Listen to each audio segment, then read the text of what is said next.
Right, hey guys, how are we doing? Back on another video from Mother's Basement, and we are checking out Winter 2021 stacked anime lineup is coming, and my god, it seemed pretty goddamn stacked. Attack on Titan started already. I'm enjoying that. First episode was amazing, second episode was a bit like, but I'm really intrigued as to where the story's going because I'm anime only.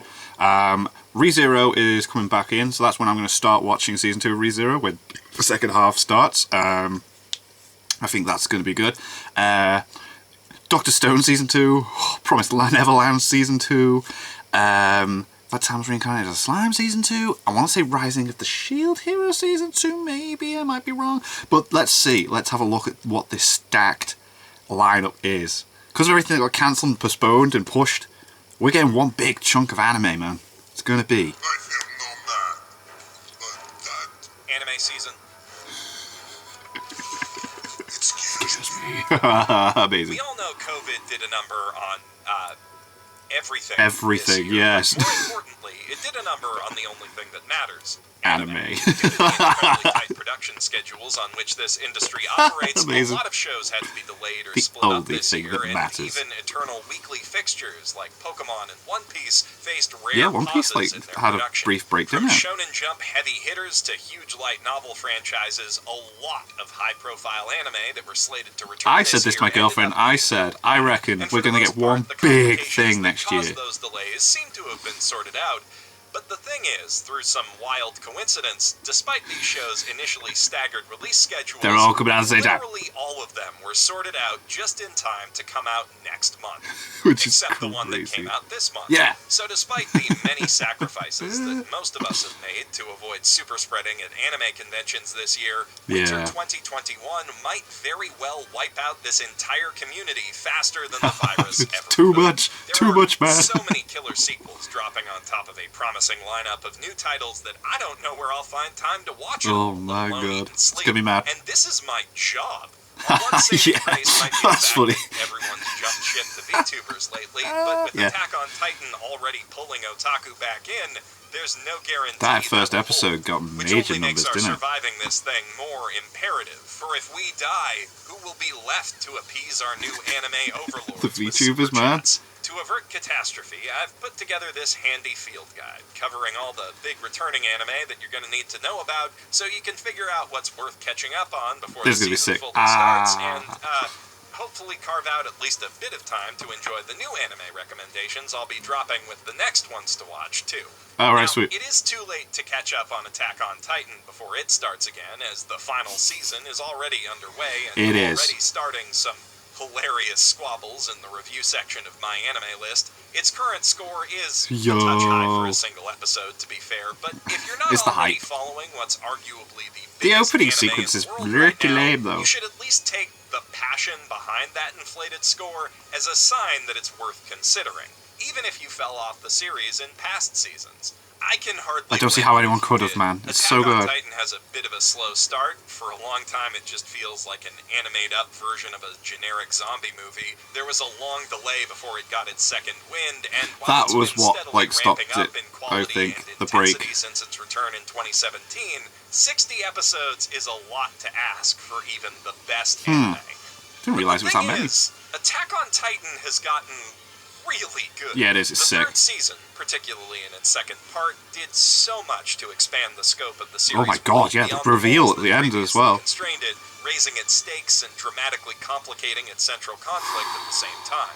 The colossal titan who kicked this whole story when we see off what was in the cellar. But in the lead up to that moment, the series has introduced us to many yet greater threats that make the problem of giant monsters at the gates seem downright quaint by comparison.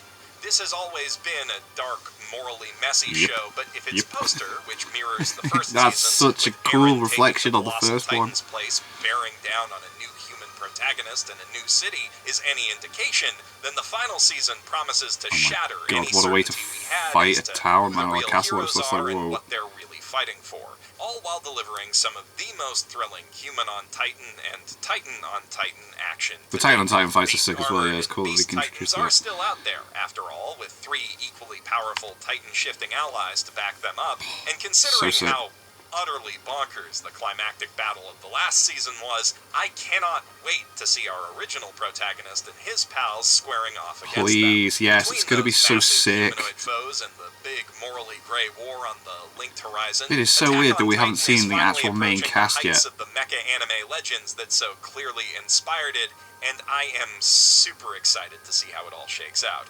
I really don't know if there's much more I can say to convince anyone who's not on board already.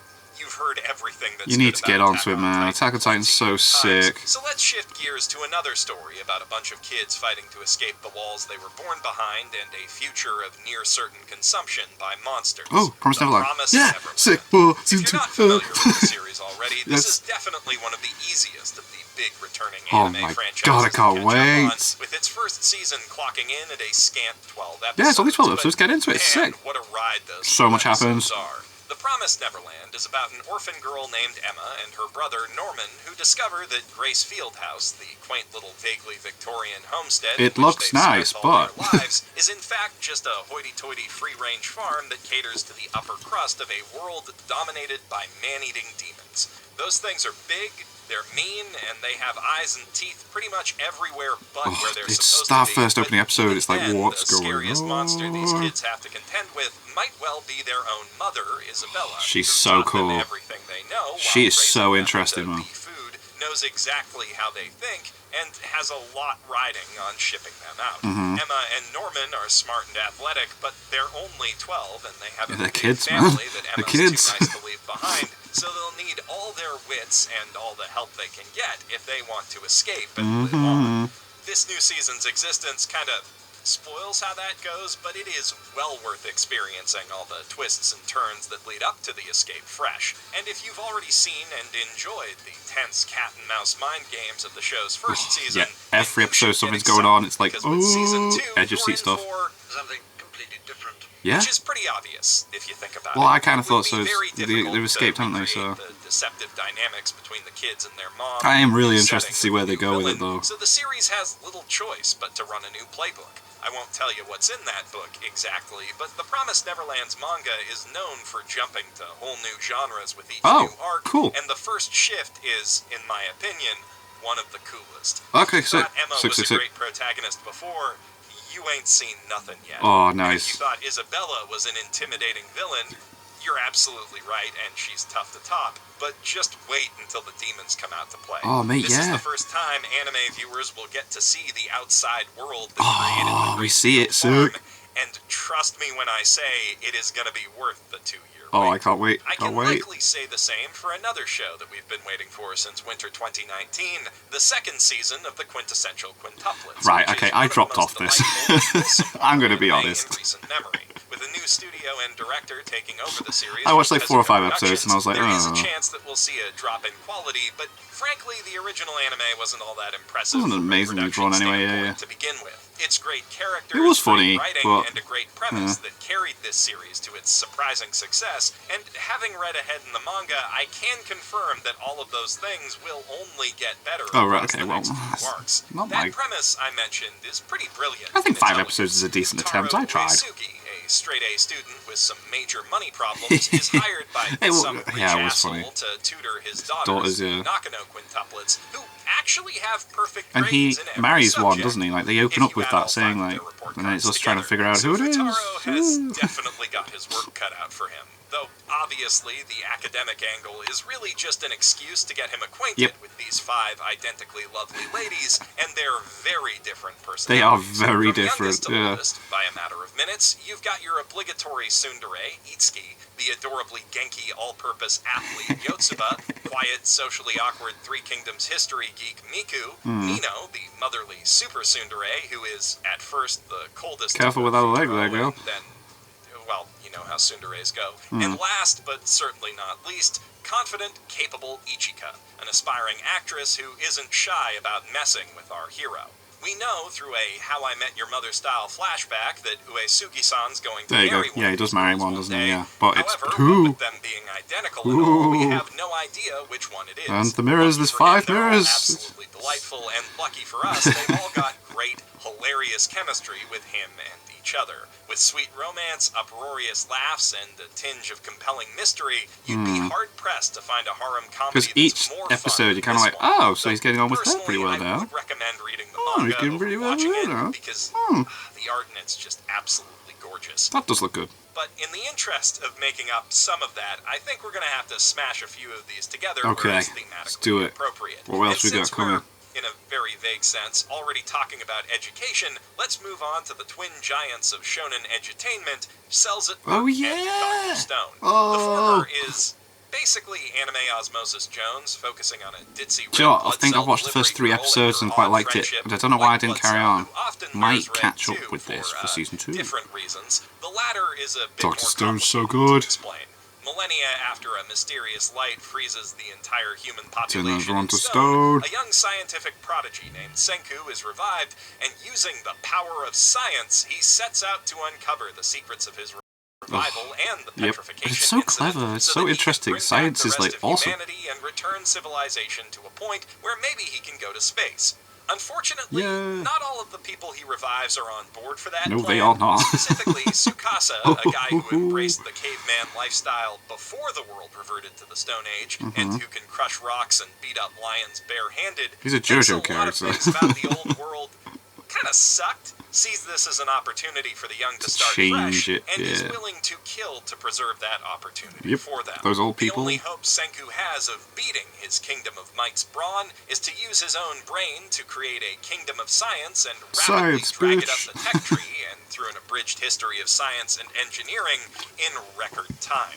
The first season was almost entirely about that preparation process, and also the scientific process, following Senku as he recruited an army, created their equipment, and laid the strategic groundwork for the inevitable conflict to come. The new season is called Stone Wars, so I probably don't have to tell you what it's about, though, having read ahead of the manga, again, because, like, all of my favorite things are coming back at once, I can tell you that this is where an already great story really starts to pop off, sick. heightening the emotions, comedy, and educational value I was worried it was going to fall off, season exponentially. Now, I haven't read ahead in Cells at Work, but knowing that the series is mostly about presenting different diseases and bodily functions in entertaining but scientifically accurate ways with an overarching plot of secondary importance, I'd wager that this new season will offer more of the same great comedy and action.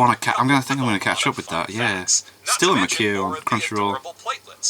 They are cute. They are so cute. Too, if you try to loot them, because I will cut you. Oh, damn. That said, what you should really be watching out for this winter is Cells at Work Black, a darker, isn't it, that one? that's even closer in concept to the original Osmosis Jones movie, in that its gender-flipped white and red blood cell protagonists are trapped in the decaying body of an overstressed alcoholic chain smoker, which creates plenty of openings for dark humor and plenty of opportunities to learn about medical issues that were a little too horrifying and depressing for its kid-friendly parent series. And yes, both Cells at Work anime are going to be airing concurrently, same time, albeit produced by different studios. Oh, yeah, that black one looks... this was a hell season. But maybe you already know hell, in which case you're already well aware that ReZero Season 2 Part 2 is all but guaranteed to be one of this winter's darkest bright spots. I've already made a whole video explaining why I believe this series is a masterpiece, and several others exploring its themes and analyzing its scenes in greater depth. Actually, I've made videos extensively gushing about every anime I've discussed so far, and one I've yet to get to, but I bring them up here because ReZero is the one show this winter that I just can't I'm gonna start season 2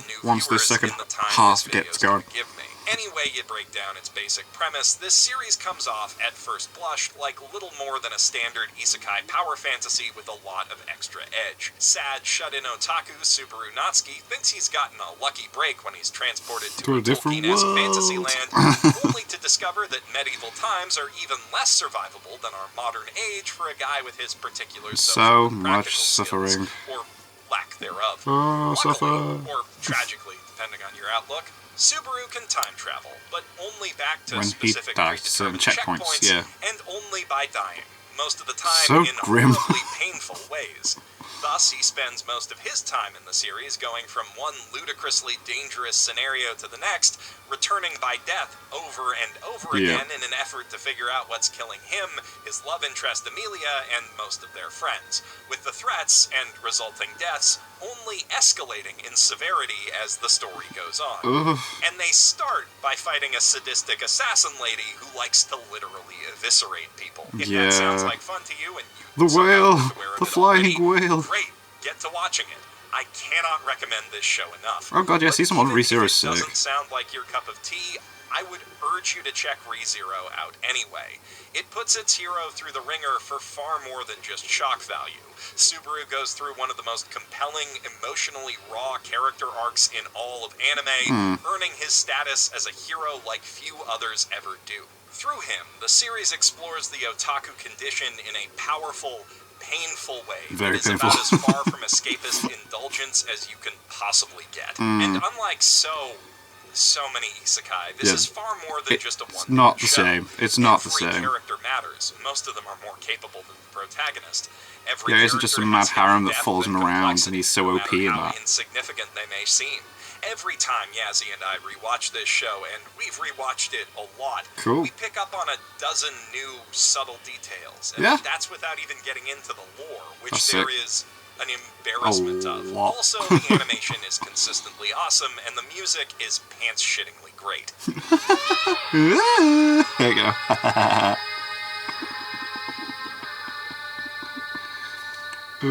So far, Season 2 of ReZero has only amplified all of these wonderful qualities while still delivering the visceral dark fantasy action that makes that core premise so innately fun. The mid-season breakpoint was an emotional roller coaster, and with everything it set up, the ride can only get wilder from here on out.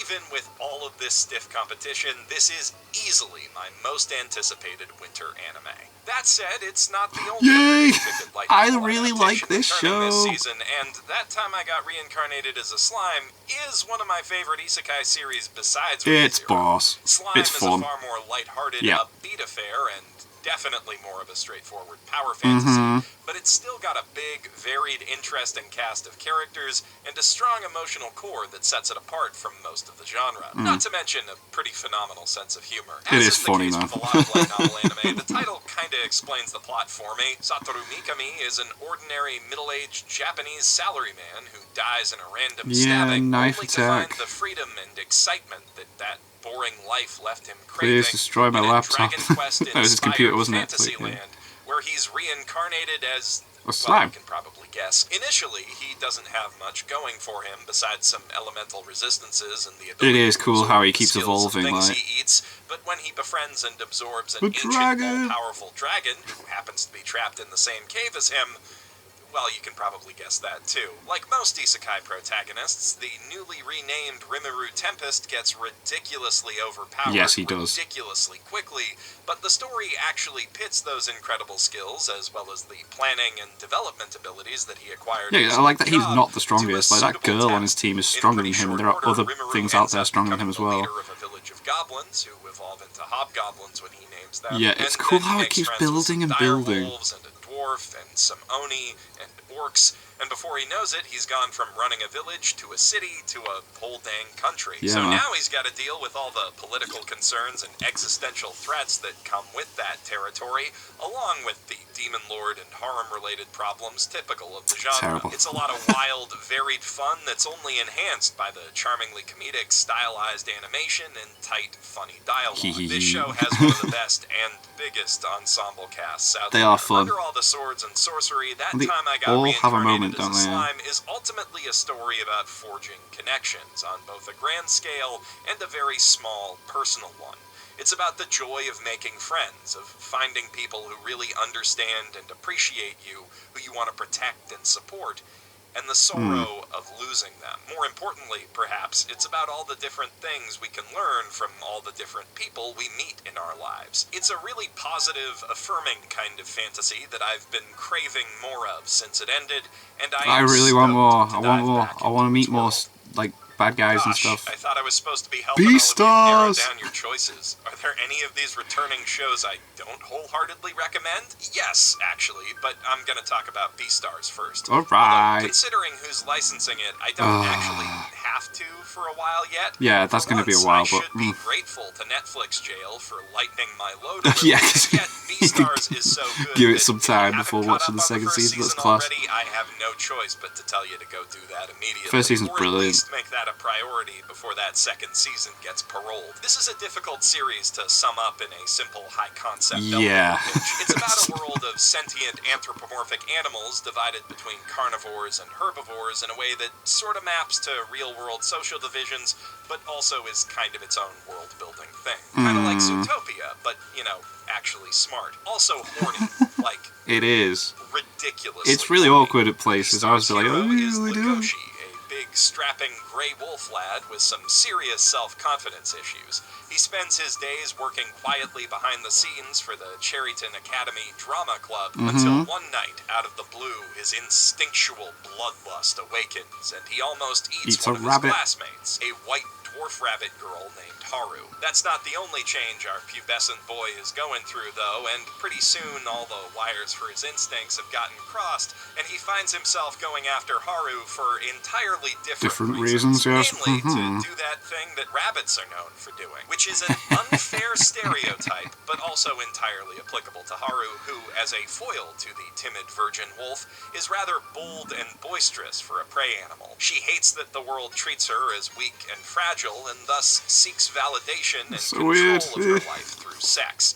Lots of sex. Yeah. Also, one of their classmates has been murdered and devoured in the dead of night, and that was the first episode, is sworn to solve the mystery for the sake of his friend. But they are teenagers. Frustratingly, so nothing comes of that until the very last episode, and you still don't know. Stuff. And honestly, it's kind of a good thing that it does, because BStars' greatest strength, by far, is its characters. Clearly, Legoshi and Haru are complex individuals with their own individual complexes to work through, and so are all of the kids who surround them, from the handsome deer at the head of the drama club He's cool. to the weird chicken girl who likes to sit next to Legoshi and watch him eat the eggs that she puts in his egg salad Yeah, sandwiches. that was funny. Relationships at and around Cherryton Academy form a very messy Oh my god, and when it they is have that fight on the endlessly stage. fascinating to watch all of these wild characters get tangled up in it. BStars is a brilliant, psychologically rigorous coming-of-age story brimming with powerful emotions and interesting ideas, and it looks gorgeous to boot. Studio Orange are on the bleeding edge of 3D The opening animation music in as anime, well, man. and from subtle fur effects to bold stylistic flourishes, this show takes advantage of the form like no other anime before it. As invested as I am in seeing what happens to these characters next, honestly, what I'm most excited for is seeing what advancements they've made in the last year. Yeah. Okay, now there's just...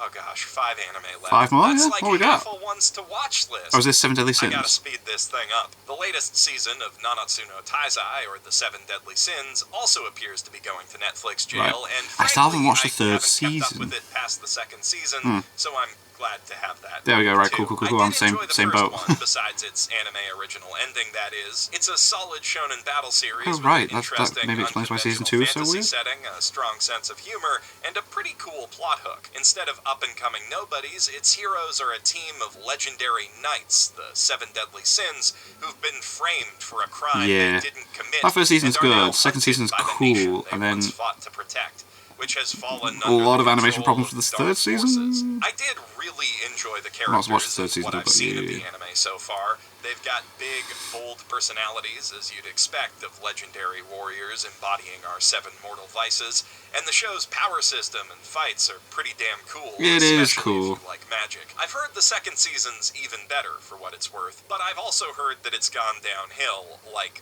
way downhill after jumping from A1 Pictures. Yeah, to the animation studio D. changed And because this the new movie season flopped. does have the same writer and director team as the one that let most of the fans down, so while I can't pass judgment It is the final season of this, though, isn't it? I'd say there's likely no harm in waiting at least until the new season drops before making any effort to catch up. Unless high fantasy fighting is your bag, baby, and I think I might wait for that season to come out on Netflix and then watch season 3 and 4 in one big binge. The first season is a good time. That said, your fantasy battle fix might be better fulfilled by the other big returning isekai light novel adaptation of Winter, Log Horizon. Yeah, I fell off this, man. Gamers trapped in the world of their favorite VR MMO. The abridgment from Fat Dog Studios is really good, though. You should check that out. They've been magically transported to its world with no way back and must build a new society together while trying to coexist many with the sequels, man, that's crazy. societies of the game's now sentient NPCs. I've got a real soft spot in my heart for this series. When its first season came out, a year after the crushing disappointment that was SAO's Alfheim arc, I latched on to Log Horizon. Was that when it came out? Its cast of characters is much richer and more varied than SAO's, and while its hero, the villain in glasses Shiro, is still pretty OP, he's OP in a very specialized way, focusing on support and strategy, while more combat-capable allies do the heavy lifting. Yeah, he's not like he's just blasting everything to pieces for no reason. Scenes are also far more strategic and interesting, in my opinion, based on magic and combat systems that feel like something a real game designer would come up with, and its story features a fair deal of political intrigue and interesting world building. Much as I loved it, I fell off Log Horizon early in its second season, which also jumped ship to Studio Dean, funny enough. Though it did keep its director and core creative team in the transition, so I think that was mainly an issue with the particular story arcs they were working with, rather than a case of sudden onset adaptation sickness. As such, this is the show I'm probably going to spend the majority of my time catching up with before the new season starts, after I'm done torturing myself with the worst of this last year, that is. I can't say until I'm done with that if it'll be worth it for you to catch up on Log Horizon, but the first season, at least, is really solid. Yeah. So if you enjoy series like Overlord, Bofuri, Infinite Dendrogram, or that other one, consider checking it out. Now, as for the last 3 big sequels of Winter, I've only watched a few episodes of their past seasons apiece, so I can't really speak to their quality or lack thereof. That will trigger, right? I know I really didn't like the first few episodes of World Trigger. I bounced off it harder than Nux any recommends that, shonen though, doesn't series he? I've seen, besides maybe Black Clover. But I also know from my experience with Black Clover that it's not really fair or reasonable to judge this kind of super long-running narrative based on its early stumbles. Yeah, Black Clover, and you don't man. get 73 episodes plus a second season based on nothing, so if you enjoy shonen battles with sci-fi themes and you've got the time World for Trigger it, seems weird. this is probably a pretty solid bet. As for the other two, I really did like what I've seen of both Yuru Camp and Non Biori. Both okay, I don't think I'll be watching either of these. They don't seem like my kind of thing at all. About a laid-back group of high school girls who like to go camping together. The latter about 4 girls of widely varying ages. My girlfriend, on the other hand, would probably enjoy this. 1/8, who live in a town so small that they're all classmates anyway. Kind of like Higurashi without all the murder, I presume. Like I said, I found both of these shows to be immediately and immensely charming, and the only reason I haven't watched through them is that I decided to save them for a rainy day. Moe shows are a dime a dozen, but genuinely great ones are a bit of a rarity, so I like to keep a few in the tank for when I need an extra shot of dopamine, which I might well do before this year's out, knowing how it's gone so far. Though the stress of trying to watch them, all of these other series that I'm already invested in, isn't it? And all of the new shows might do me more harm than good. That sells it with Black, I might watch. Coming down the pipe, an original skateboarding anime from Bones coming down the half pipe, JC staffs cooking up their own new figure skating anime, and as someone who likes tearing into bad anime, I can't very well ignore the potential of X-Arm. I mean, just look at this fucking thing. Damn, that looks awful. No, I should probably stop. I should have stopped a while ago. Thanks for sticking with me through this downward spiral, though. Let me know in the comments below what series, new and old, you're most looking forward to next year, and why. And while I've got you here, I recently ran through my favorite anime openings of this year, a day before Attack on Titan Season 4 dropped. But there's still some great OPs in there, but so please check it out. Because I remember saying, professional shitbag, signing out from my mother's basement. It's funny that as well, because I said, didn't I? I said, I can't believe he's done that before Attack on Titan came out, because Attack on Titan's OPs are like amazing, and then the new season's OP is like really underwhelming. The music's okay, but the visuals are just like, what is going on? It seems quite lazy, but like, I don't know. But there's a lot of interesting sequels coming out this winter anime season, and there's originals on top of everything you just talked about then, which is crazy. But oh mate, that sells it with black. As soon as I seen that the animation was like deeper, like it was different and darker, and it seems more. Well, I was just like, yo, I think that seems really, really cool. But yeah, thank you guys very much for watching. What do you guys think of that? What do you guys think of this? Click like, subscribe, and leave comments down below. Let me know what I should watch and discuss in future videos. I'll see you guys, all you guys, next time.